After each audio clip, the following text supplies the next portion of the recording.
Bonjour les amis, comme je vous ai prévenu la dernière fois, dans la première partie de cette exposition concernant les techniques corporelles, donc nous avons traité la dernière fois des grands axes des techniques corporelles, notamment le centre de gravité, la maîtrise du centre de gravité, comment être centré. Nous avons vu le poids, la maîtrise de son poids par rapport à ce centre de gravité, comment le gérer. Nous avons vu la question fondamentale du balancement du poids de gauche à droite ou d'avant en arrière, avec bien sûr ce que nous avons appelé la posture d'équilibre précaire, qui est quelque chose de fondamental dans les techniques corporelles de l'acteur et de toute personne prenant la parole devant un public. Maintenant, nous allons voir un petit peu le masque, les techniques du masque qui font partie des techniques corporelles de l'acteur. Alors, la technique du masque est très importante pour l'acteur, et notamment l'enfant et le junior. Parce que les pratiques de théâtre à l'école ou dans des centres dédiés à ce genre d'activité est quelque chose de très très important pour le développement de la personne. Donc ça peut servir aussi également, les techniques corporelles, pour le développement personnel. Alors aujourd'hui, nous allons voir donc les techniques du masque. Al-Qina, en arabe Al-Qina, techniyat Al-Qina, de l'acteur. Al-Qina, le masque de l'acteur. Parce qu'il y a les masques aussi qui sont portés par des acteurs, mais qui sont des accessoires qui représentent des personnages qui en principe sont figés. Mais pour les techniques du masque de l'acteur, Al-Qina al-Mumattil, alors en général, nous faisons deux grandes distinctions. Le masque ouvert et le masque fermé. Deux composantes opposées, contraires. Le masque ouvert et le masque fermé. Et bien sûr, il y a les nuances dans les deux formules. Le masque semi-ouvert et le masque semi-fermé. Aujourd'hui, nous allons voir d'abord la définition générale des deux formules principales. Alors je commence par le masque ouvert. Dans ce qu'on appelle les habitudes de la quotidienneté, nous avons des tics. Chacun de nous a des tics. Et donc ces tics peuvent se répercuter dans nos performances, et notamment pour l'acteur sur scène. Au fur et à mesure, il faut qu'il se débarrasse de ces tics. Et s'il les utilise, ce sera de manière consciente pour construire un personnage. Donc, le masque ouvert, comment on l'obtient? D'abord, il n'y a pas meilleure image que celle que font les enfants, les petits, à très bas âge, 3 ans, 4 ans, 5 ans, etc., quand ils dessinent le soleil qui brille dans le ciel. Alors en général, ils font un dessin, je vais vous le montrer. Ils font un dessin qui est comme cela. Vous voyez? Ils font un dessin comme cela, avec, disons, le cercle sphérique du soleil et des flèches qui sont dirigées, orientées vers l'extérieur. Bien sûr, ils font aussi au niveau des sourcils et de la bouche, aussi, elles sont ouvertes. Cette image du soleil représenté par les enfants, c'est la même chose concernant le masque ouvert. c'est une belle image qui nous montre comment on peut obtenir le masque ouvert. Alors, vous connaissez, vous savez que notre visage, les organes, la vue, les joues, les lèvres, la langue et tout, sont commandés par des muscles qui sont eux-mêmes, en relation organique avec des nerfs. Donc il y a une neurophysiologie qui s'applique à la configuration dynamique du visage. Donc, pour obtenir un masque ouvert, nous allons faire comme les enfants, appliquer des flèches vers l'extérieur.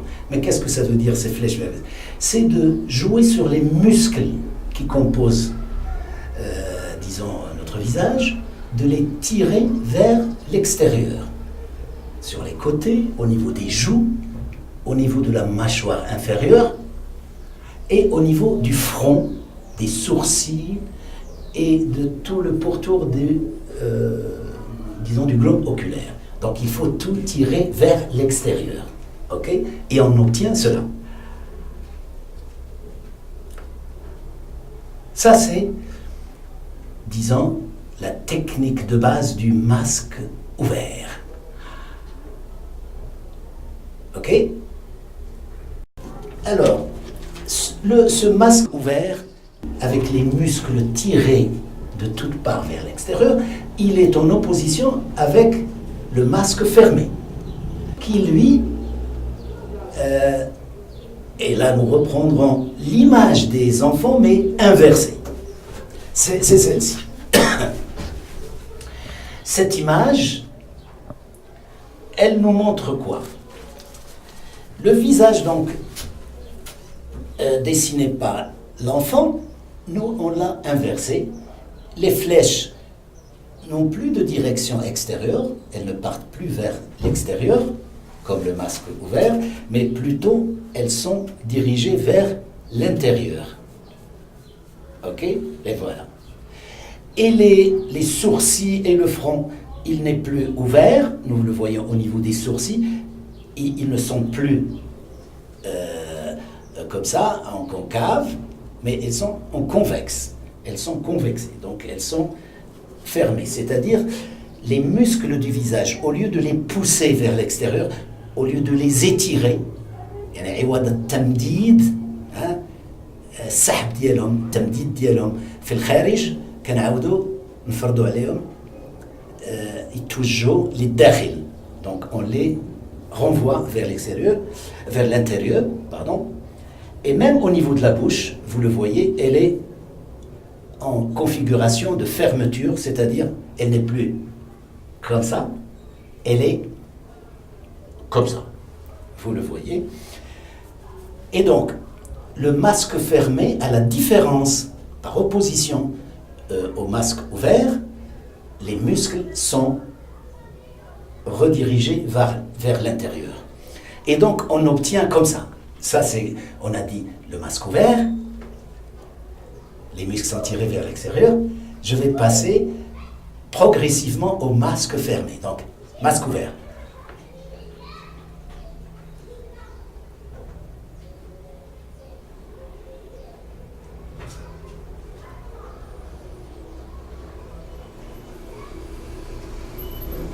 Je suis rentré dans le masque fermé.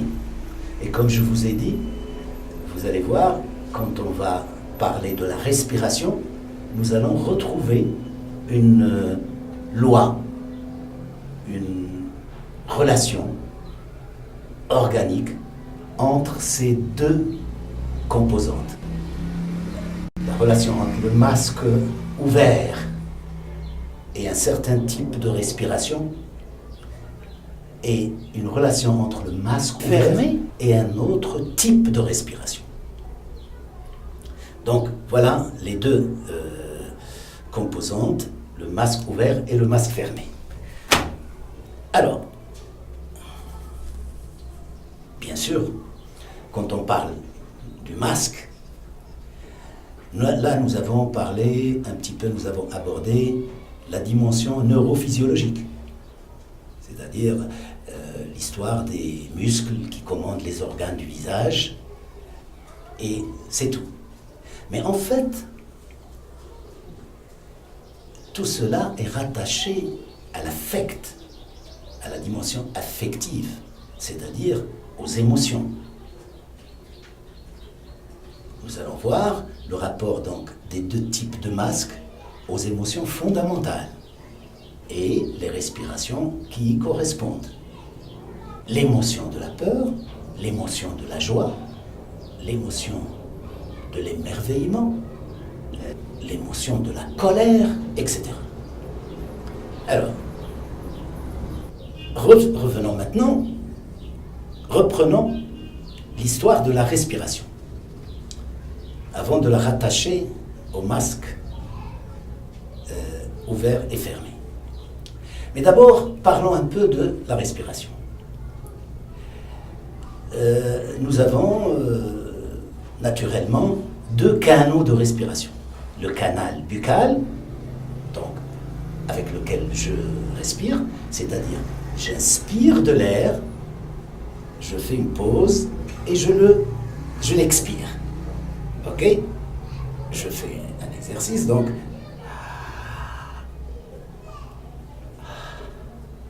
inspiration, arrêt, expiration. Et nous avons un deuxième canal qui est constitué par le nez. Donc la même chose, je respire par le nez, inspiration, pause, expiration.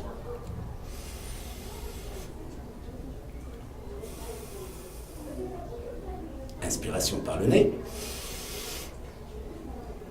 arrêt, expiration par le nez. Je peux faire mélanger les deux.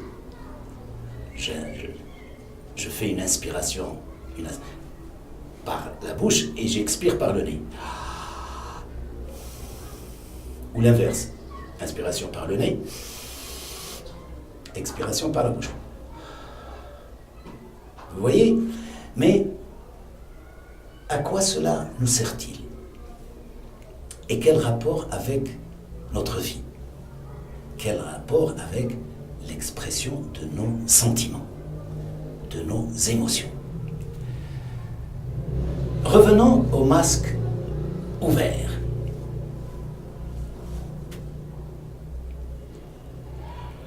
Comme je vous ai dit, tirez les muscles, tous les muscles vers l'extérieur. Les muscles du côté, la mâchoire, le front, les yeux, les sourcils, tout vers l'extérieur. Et là, automatiquement, je dois respirer par la bouche. Et expirer par la bouche. Sinon, je perds le masque ouvert. Regardez, si je respire, je suis masque ouvert et je vais respirer par le nez. Je suis bloqué. Je ne peux pas le faire. Masque ouvert et je vais essayer de respirer par le nez. Masque ouvert. C'est impossible. Ok? Donc, le masque ouvert, sa respiration fondamentale, principale, c'est par la bouche. Donc,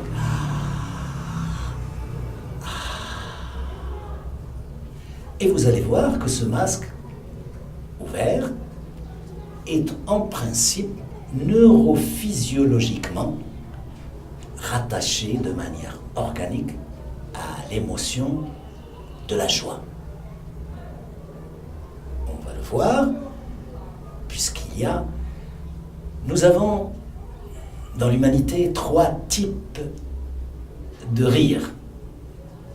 Les rires sont l'expression de la joie. Être heureux, être joyeux, dans la gaieté, etc. Donc je vais travailler ces 3 types de rires avec le masque ouvert et les vocalises A, I et O. Je commence par la vocalise A. Masque ouvert. A. Et au lieu de, dans mon expire du A, je vais faire sortir l'expire en boucle, en souffle entrecoupé.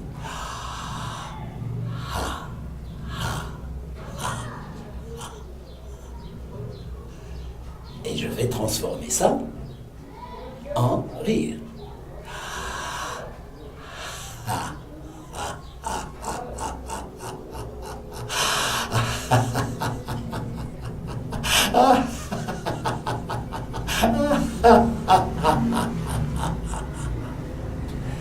Vous voyez? Maintenant, je vais travailler le masque ouvert, mais avec le i. Donc, au lieu de tirer vers le bas, je vais tirer sur les côtés. Seule la mâchoire inférieure n'est pas très tirée vers le bas, comme pour le a. C'est le i, c'est comme ça.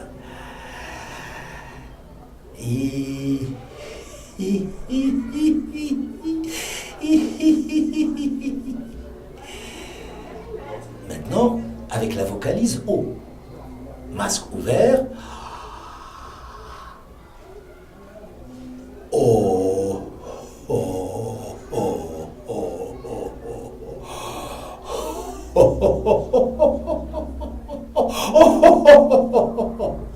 Voilà. Bien sûr, il y a des petites nuances dans les vocalises. A, ça peut se rapprocher du E, le I de E et le O de A. Mais les fondamentales de base, basiques, c'est les vocalises A, c'est le I, O. D'accord? Donc, le masque ouvert est en rapport avec la respiration buccale, par la bouche, et on va le voir par la suite qu'on va continuer à travailler la respiration lorsque nous travaillerons des textes ou même pour la chanson, le chant, ce qu'on appelle la respiration abdominale, qui est fondamentale dans disons, la pratique de la parole, pour parler, pour discourir, et bien sûr aussi ce qu'on appelle la respiration intercostale, avec l'abdominale, la respiration abdominale, et bon, la respiration, ce qu'on appelle claviculaire, en principe, en général, on n'y touche pas. On ne peut pas être à zéro au niveau oxygène. Il faut un minimum. Et ce minimum est toujours gardé dans la partie haute des poumons, qui est donc qu'on appelle la respiration claviculaire, l'intercostale, surtout avec les sportifs et les grands chanteurs, etc., les grands ténors, barytons, basses, et même les sopranos, etc., en général, ils arrivent à mieux faire travailler leur respiration abdominale et leur respiration intercostale pour les pousser au maximum, pour avoir ce qu'on appelle des souffles et très longs, très prolongés. Donc, ça c'est au niveau du masque ouvert. Bien sûr, il n'y a pas que l'émotion de la joie qui est exprimée par le masque ouvert, mais aussi il y a l'émerveillement. Je suis émerveillé, par exemple, par un paysage fantastique au bord de l'océan, ou bien devant des grandes montagnes, ou en regardant le ciel étoilé, quelque chose de beau en général, je vais waouh. Je ne vais pas pouvoir être émerveillé avec un masque fermé, c'est-à-dire waouh, c'est impossible. Donc ça c'est pour le masque ouvert avec les respirations, la respiration par la bouche, l'inspire, l'expire, et le rapport aux émotions fondamentales de la joie et de l'émerveillement. Une autre fois, je vous parlerai du masque semi-ouvert. Ok? Et voir qu'il n'est plus dans la joie, mais il peut passer plutôt à exprimer l'émotion de la tristesse, tout qui peut être accompagné de sanglots ou de pleurs. Je vous donne maintenant un exemple, après on détaillera. Par exemple, je suis comme ça, masque ouvert. Je tombe dans le masque semi-ouvert.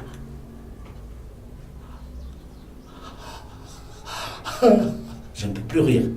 Si je fais l'expiration, ça ne va pas être rire. Regardez. Ouvert, ouvert, semi-ouvert, c'est-à-dire la demi-moitié du visage, les muscles du front, des yeux ne sont plus tirés vers l'extérieur comme le soleil des enfants, mais plutôt ramenés vers l'intérieur, hein, et donc tirés, étirés vers l'intérieur. Donc,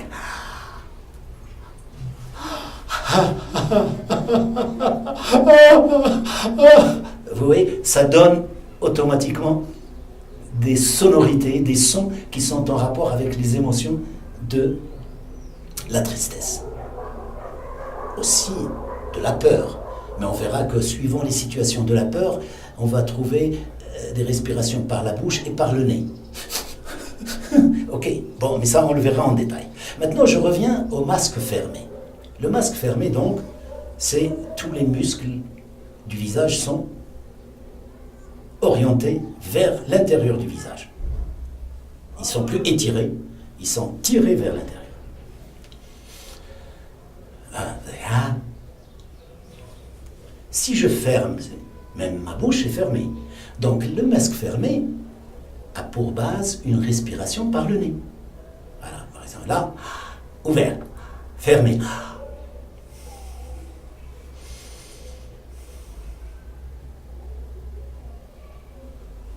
Ça, c'est fermé. Et autant vous fermez. Comment? Vous fermez autant, vous tirez, vous étirez, vous tirez les muscles de l'intérieur, vous allez appuyer sur la mâchoire. Et autant vous tirez vers l'intérieur, autant vous appuyez sur la mâchoire, autant vous entrez dans l'émotion fondamentale de la colère, al-ghadab.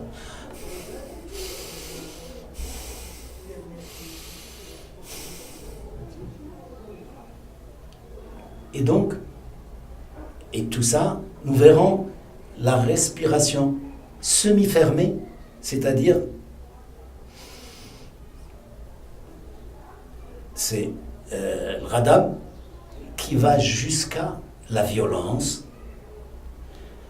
et des fois qui peut aller vers la contre-violence défensive. Nous verrons cela au niveau des études ont été faites sur les situations délicates, les situations de vie ou de mort auxquelles étaient confrontés les animaux, les chiens, les animaux sauvages, les tigres, et les respirations qui sont accompagnées avec ça.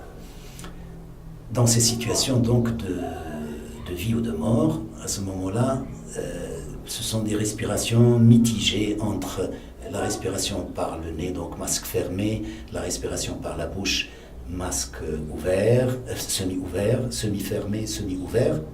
Et c'est ce qui a amené un grand praticien et théoricien du théâtre du siècle dernier, un Polonais mondialement connu qui s'appelle Grotowski, qui est donc un grand homme de théâtre, aussi bien au niveau de la pratique qu'au niveau de la théorie, mondialement connu, très célèbre, en travaillant sur la voix de l'acteur, aussi bien dans le théâtre asiatique que le théâtre européen, que au niveau de toutes les pratiques théâtrales dans le monde, il est arrivé à ce qu'il appelle la troisième respiration. C'est-à-dire, nous avons une respiration par la bouche, une respiration par le nez, et lui, il dit qu'il y a une troisième respiration par les oreilles.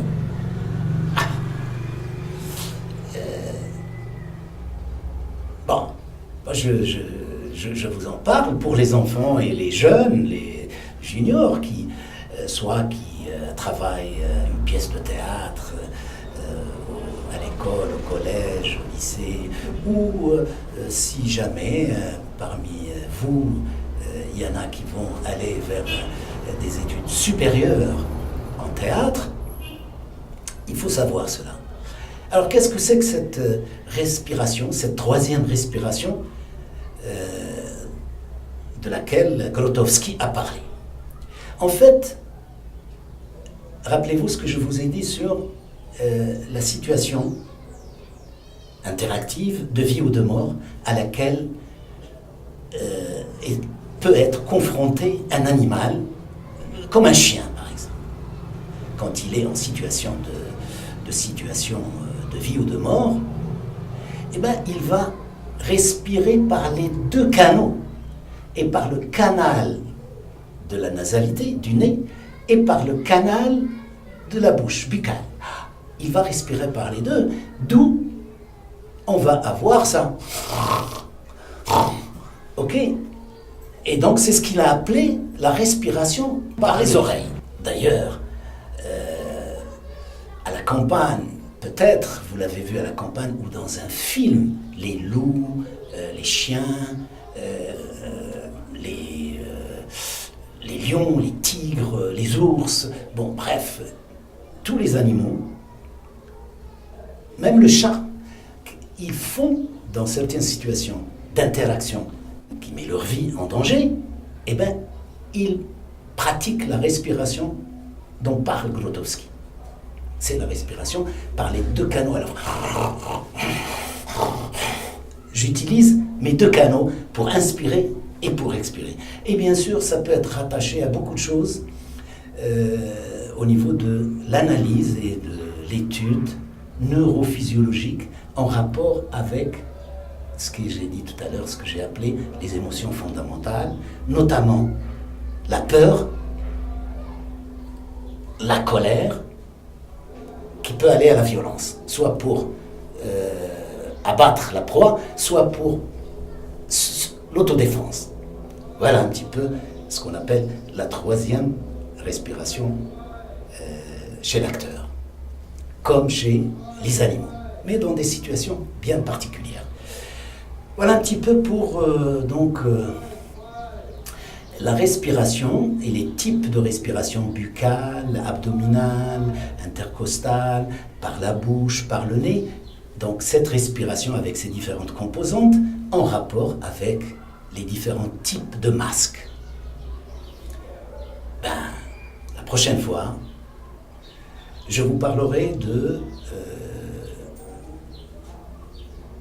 bien sûr, de l'utilisation de tout cela en rapport avec ce qu'on appelle les techniques vocales, les techniques de la voix, pour proclamer un texte, pour dire des dialogues, pour interagir par le biais non plus du corps, mais aussi avec la voix. Donc on travaillera cela, on verra cela au niveau donc de la prochaine session, le travail vocal, les techniques vocales, qu'on appelle aussi la théâtralité vocale.